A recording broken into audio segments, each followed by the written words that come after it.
নাম বলেন, কোন কোম্পানি থেকে আসছেন, আমি আপনাকে জিজ্ঞেস করতেছি, সমস্যা নেই। আচ্ছা, আমার নাম মোহাম্মদ রাসেল মোল্লা। কেমন লেগেছে? খুবই ভালো লাগছে। আচ্ছা, আপনার প্রতিষ্ঠানের নাম কি, কোন প্রতিষ্ঠান থেকে আসছেন? আইডিয়াল কেবল টিভি নেটওয়ার্কে আমি চাকরি করি। এটা আচ্ছা, চাকরি করেন, আর নিজের ব্যবসা আছে নাকি? জি জি আছে আমার এলাকায়। কি কি শিখলেন, কোন কোন ট্রেনিং করলেন আমাদের এখান থেকে? এখানে করলাম সিসকো, মাইক্রোটিক, তারপরে ওএলটি, তারপরে সিসি ক্যামেরা, তারপরে জুনিপার, ওয়াই। কেমন লেগেছে জার্নিটা, কেমন লেগেছে? খুবই ভালো লাগছে। আচ্ছা, আমাদের ক্লাসের প্র্যাকটিক্যাল কি শিখলেন বলেন তো? আসলে প্র্যাকটিক্যাল রিয়েল ডিভাইসে কাজ শিখছি, যেমন প্রত্যেকটা ডিভাইসে রিয়েল ফ্লেভারটা কি পাইছেন? হ্যাঁ, খুবই ভালো ফ্লেভার আছে। ট্রাবল শুট কেমন শিখলেন বলেন? এটা খুবই ভালো শিখছি। আচ্ছা, মাইক্রোটিক আপনি কাজ করতে পারবেন এখন? হ্যাঁ হ্যাঁ হ্যাঁ, অবশ্যই, ইনশাআল্লাহ পারবো। কারো সমস্যা হবে না, ইনশাআল্লাহ হবে। ক্লাস টাইমটা নিয়ে যদি কারো প্রবলেম থাকে, মানে আপনাদের কি ব্যাকআপ ট্যাকআপ কি অবস্থা হতো বলেন তো? টু বি অনেস্ট, যেটা যে আমরা আসলে এখানে কোনো কিছু এডিট করি না, সত্যি কথা বলতে, মানে ক্লাস নিয়ে আপনার কোনো কমপ্লেইন আছে কিনা? না না, আমি আমার ব্যক্তিগত কারণে আমি ক্লাস মিস করছি। এখানে আমার খুবই পরের দিন খুবই ভালোভাবে ব্যাকআপ দিছে, আমাকে একাই ব্যাকআপ দিছে, একাই আমাকে একা একটা ক্লাস নিছে। ক্লাস ব্যাকআপ নিয়ে তো কোনো সমস্যা না না, কোনো সমস্যা নেই। কেমন ম্যাডামের ব্যাকআপের নিয়ে বলেন? না না, ম্যাডাম খুবই ভালো সাপোর্ট দিয়েছে। ধরেন আমি একদিন মিস করছি, তো পরের দিন আমাকে একা ম্যাডাম পুরোটা সময় দিয়ে আমাকে ওই ক্লাসটা করায় দিয়েছে। ট্রেনার নিয়ে কোনো কমপ্লেইন যদি থাকে বলবেন, এটা নিয়ে কোনো হেজিটেট হওয়ার কোনো কারণ নেই, বলেন আপনাদের কেমন ট্রেনাররা আপনাদেরকে কেমন হেল্প করছে? না না, খুবই ভালো হেল্প করছে, খুবই ফ্রেন্ডলি।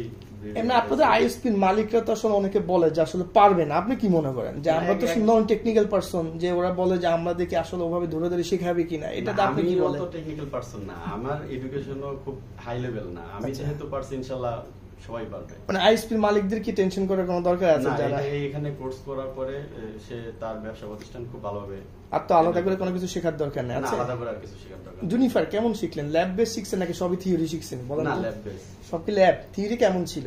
থিওরি ছিল, মানে থিওরি যতটুকু প্রয়োজন ছিল ততটুকু ছিল। আচ্ছা, এমনিতে যদি বলেন যে মাইক্রোটিক নিয়ে যখন আপনি কাজ করেছেন বা আপনি জুনিফার নিয়ে যখন কাজ করেছেন, আপনাদের যখন সমস্যা হইতো আমাদের গ্রুপ থেকে সহযোগিতাটা কেমন পাইতেন? গ্রুপ থেকে সাথে সাথে আমরা গ্রুপে মানে যদি কোনো লিখছি তখন সাথে সাথে ওটার ফিডব্যাক, সমাধান, সলিউশন দিয়ে দিচ্ছি। অনেক ইনস্টিটিউটে ছিল, টেকনোলজি বলতে কেন আসলেন বলুন তো ভাই? এটা আসলে আমি সত্যি কথা বলতে আমি অনেক আগে থেকেই ফলো করে রাখছি, আমি করব সুযোগ পাচ্ছিলাম না। তো পরে যখন একটা সার্কুলার দেখছি, তারপরে আসলে ভর্তি হয়েছে। আচ্ছা, জুনিফার নিয়ে তো কাজ করছেন, হুয়ে নিয়ে কাজ করছেন, অনেকে তো আসলে এতগুলো ডিভাইসে কাজ পারে না আলটিমেটলি। এখানে আসলে আমাদের জন্য সুবিধা হয়েছে, আমাদের স্যার আসলে সবগুলা করাইছে, আর সবগুলা করছি একটার সাথে একটা রিলেটেড, এই জন্য আমাদের একটু সুবিধা হয়েছে। অনেকে মনে করে যে জুনিফারটা না শিখলে হবে, আপনি কি মনে করেন? না, এটা আসলেই লাগবে। এখন জুনিফার ধরেন কোড ডিভাইসে এখন ব্যান্ডউইথ বাড়তেছে, জুনিফারটা সবসময় লাগে। আচ্ছা, হুয়াই নতুন একটা ডিভাইস অনেকে মনে করে, আপনি তো শিখলেন, হুয়াইটা কত কঠিন মনে হয়েছে আপনার কাছে বলুন তো? তেমন কোনো কঠিনই না, একদম ওই ইসের মতো, সিসকো সুইচের মতো, সিসকো এই সফটওয়্যারের মতোই একটা সফটওয়্যার ল্যাব দিয়ে এটা করছে। আমরা রিসেলার অ্যাপ থেকে শুরু করে ব্যান্ডউইথ ম্যানেজমেন্ট, আপনাদের মাইক্রোটিক তো অনেক টপিক শিখলেন, আপনার কাছে কি মনে হয়েছে যে অনেকগুলো কঠিন আসলে এগুলো শেখা? না, আমি প্রথমে ভাবছিলাম এতগুলা করতে পারবো কিনা, আসলে দেখি না, খুবই সহজ।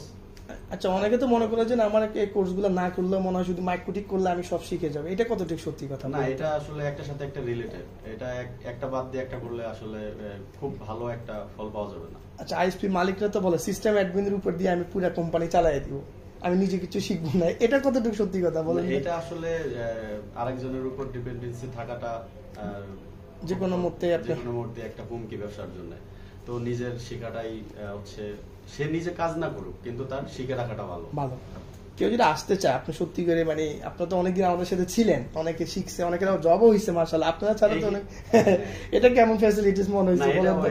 রাকিব তো আছে আজকে আমাদের সাথে, রাকিব এখানে অলরেডি কোর্স চলাকালীন অবস্থায় আমাদের দুইজনের অলরেডি জব হয়ে গেছে। এই ফ্যাসিলিটিসটা কেমন লাগছে বলেন? এটা খুবই ভালো, এটা খুবই আমরা তো আসলে একদম ফ্রেন্ডলি বলি, যে অতিরিক্ত এখানে মার্কেটিং বা এগুলো আমাদের বলি না, কাজ না শিখে কিন্তু ওনাদেরকে পাঠায় না। আপনারা তো দেখছেন নাকি, আপনাদের একটা আইএসপির মালিক হিসেবে আপনার চোখে কেমন মনে হয়েছে যে ওনারা যে চাকরি ক্ষেত্রে গেল, আসলে কি আমরা শেষ না করে কি পাঠিয়ে দিছি?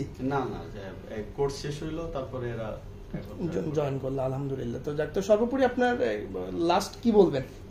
লাস্ট বলবো যে আমি এখানে যতটুকু শিখতে পারছি আলহামদুলিল্লাহ খুবই ভালো।